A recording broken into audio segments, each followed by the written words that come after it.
in my pocket. I'm looking for a comma. This is fucking awesome. Now.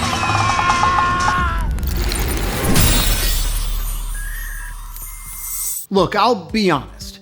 Since the last episode, I can't shake the idea of AI-generated music. Have I been singing Anna Indiana's Betrayed by This Town in the shower? Maybe. Do I dream of the Frostbite Orc Kings and spend my idle hours scrolling their website, rereading the biography of singer Folvok Jarson, who's not even a real guy? Maybe.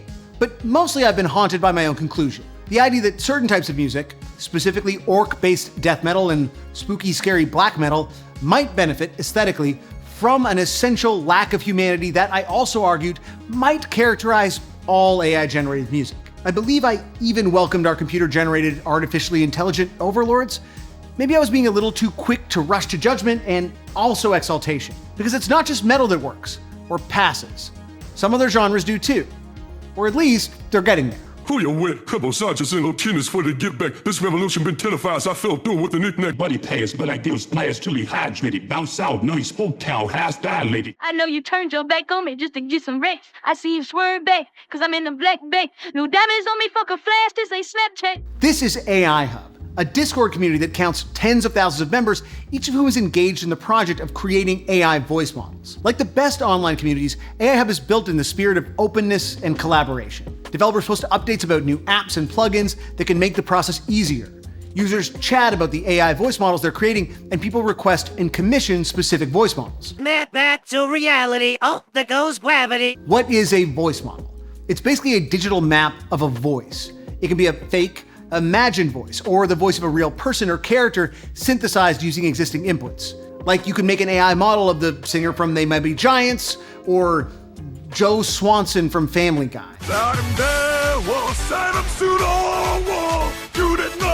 That clip we played of Shrek screaming, "A second plane has hit the towers, oh God," back in episode 1 of this reboot, that was fake.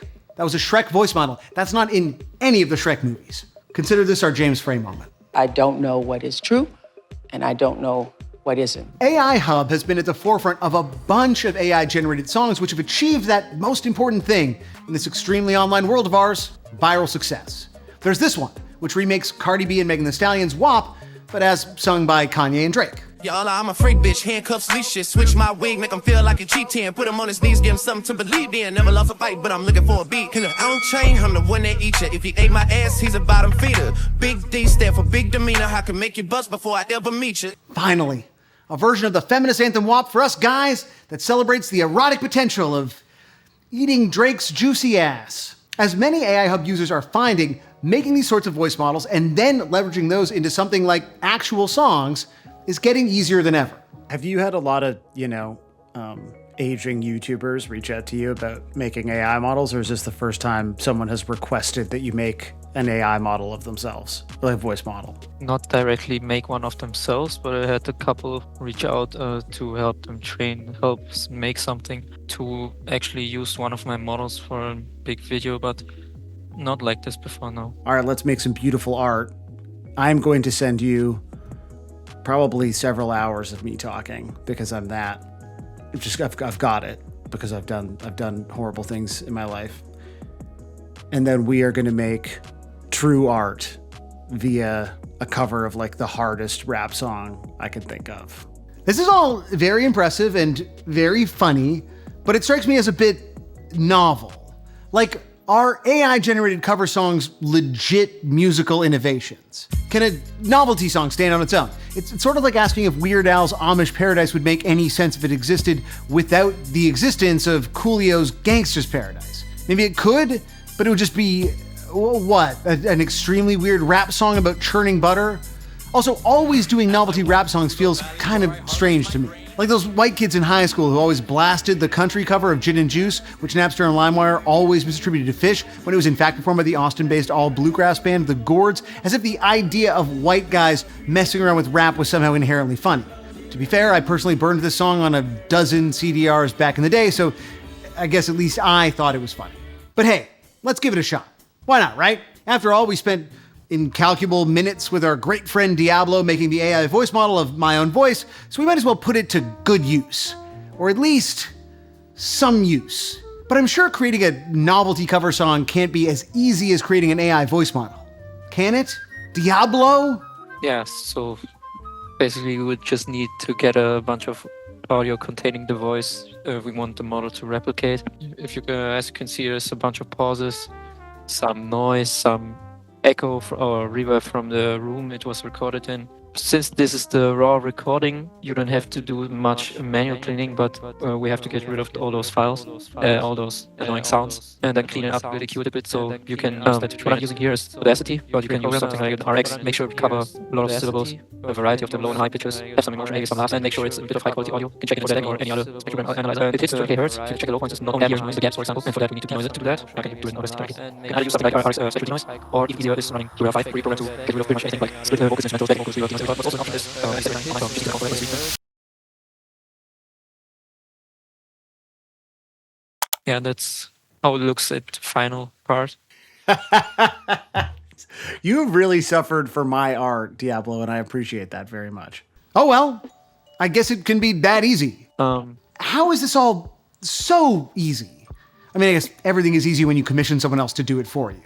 But now, having taught a man, me, and also I suppose all of you how to fish, we can use this kind of voice model and software to create all kinds of songs. Songs like... Bugging, copping it, washing it, about to go and get some compliments, passing up on those moccasins. Someone else has been walking on me and Gorgie fucking mint. I am stiffing and flossing and saving my money, and I'm hella happy that's a bargain. I'm gonna take your grandpa style. I'm gonna take your grandpa style. No, for real, ask your grandpa, can I have his hand-me-down check? Your Lord jumpsuit and some house slippers. Dookie brown leather jacket that I found, dig it? Pretty cool.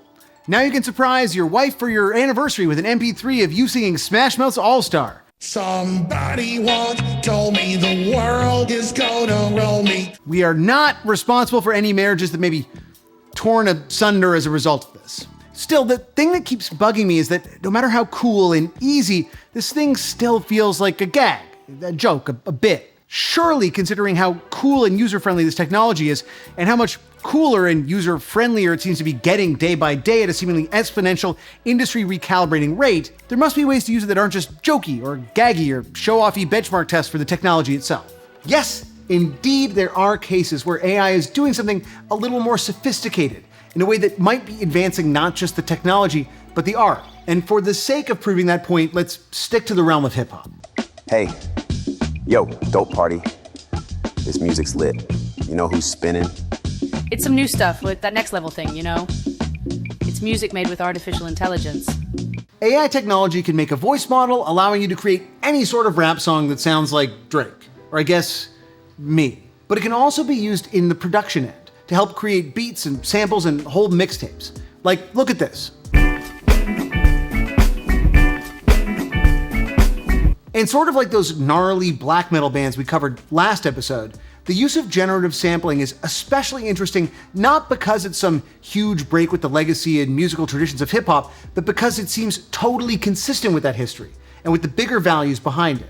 Obviously, people will debate this stuff. There will always be old heads in basically any genre or field who will tell you that things were realer and better before. But maybe there is some merit here.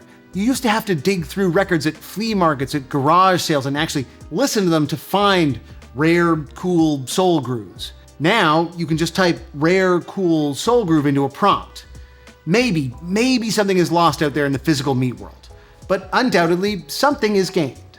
These tools make the ability to create cool loops or samples or whole DJ Shadow style turntable sets relatively simple for anyone who knows a bit of code or basically how to use a computer. And it still requires some human element. The person producing these tracks must still be able to discern what exactly qualifies as a cool groove. There's still the value of curation that has always been essential to turntable culture. I mean, if you sample something, you still have to be artistic about it. You take a record and transform it in your own way. You don't just clone it, basically. So for AI voice cloning, I think a lot of that stuff is not really artistic, but there is potential for it to be transformative in a way that actually is meaningful. Right now, a lot of people just use it to make funny covers, and that's fine, but comparing it to sampling, I don't know. Sampling still requires a lot of effort and can transform it into something completely new. Hip hop and rap, for basically their entire history, have always been about embracing new tools, or even rethinking how we use existing tools. I mean, this is a genre that turned the turntable, a device previously used for the task of listening to music, into a device that can actually make music. And generative AI may just be the latest evolution in this whole ethic of repurposing existing technology.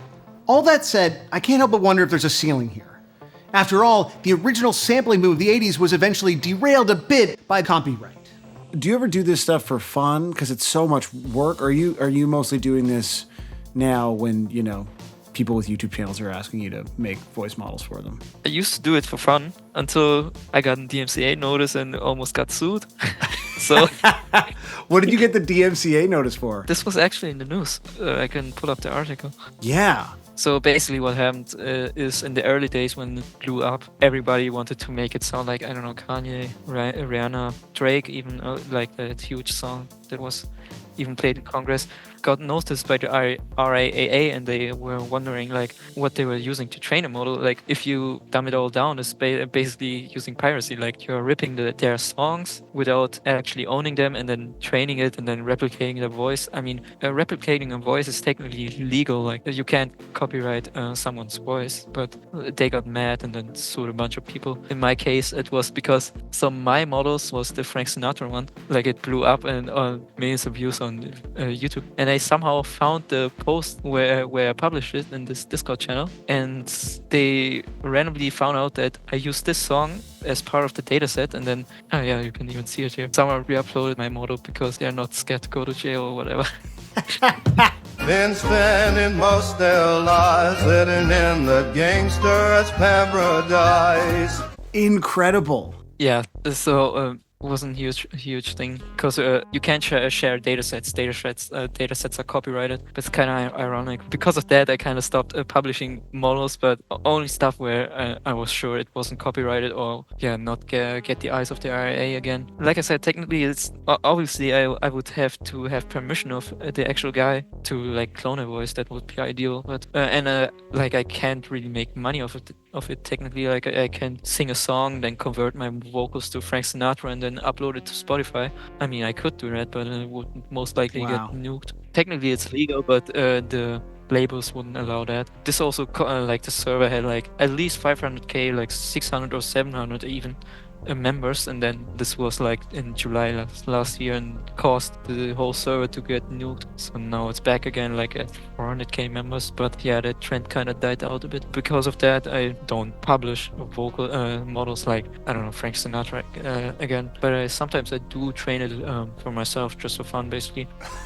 Well, I mean, congrats on your notoriety. Yeah, not sure if I would want to have that kind of notoriety. No, it's not exactly what you want, but I also think it's smart of you to not go to jail for making a Frank Sinatra AI voice model. I'm never gonna give you up, never gonna let you down. No one would go to jail, but it got kind of scary for a part. They sent this subpoena first, and then they had a date where you had to send all your info and whatever to go to court. But because most of the people aren't even from the US, they got a bit of scared, I think. It didn't went through, but we actually had to get some sort of lawyer for one part of it, but nothing happened. So I'm sure nothing would have happened even if it went to court, because like I said, you can't copyright it, nothing wrong done there. Only thing that you could claim is in order to train a model, you would actually need to get the vocals somehow. And most of the time you would, I don't know, either get it from the actual CD rip itself or from YouTube. Like even technically ripping stuff from YouTube isn't legal, basically free use, and everyone downloads from YouTube, for example, so you can't do much about it. And the tech is already out there, so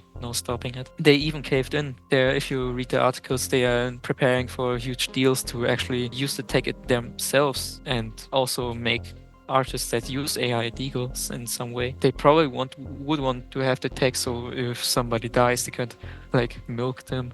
Of course. Yeah, it's the music industry. Yeah. Sure, it's all well and good to sample other people's songs and make whole new works of art out of them. But assuming you're making money off those songs, shouldn't the people who made those songs, or, and this is often not the same person, the people who hold the copyright and publishing rights to them, also get a taste? The music industry basically unilaterally decided, yes, they should. Won't this attitude eventually come for AI sampling? To say nothing of the voice models that essentially impersonate existing artists. maybe that's a question for another episode. Maybe even for a third part, trilogy capping season finale. We might not have all the answers on how to navigate this new world yet, but like every controversial musical innovation it led over the past 50 years, hip-hop might hold the keys to AI's creative potential. In worst case, we will get a lot of this. I'm gonna pop some tags. Only got $20 in my pocket. I'm looking for a come up. This is fucking awesome.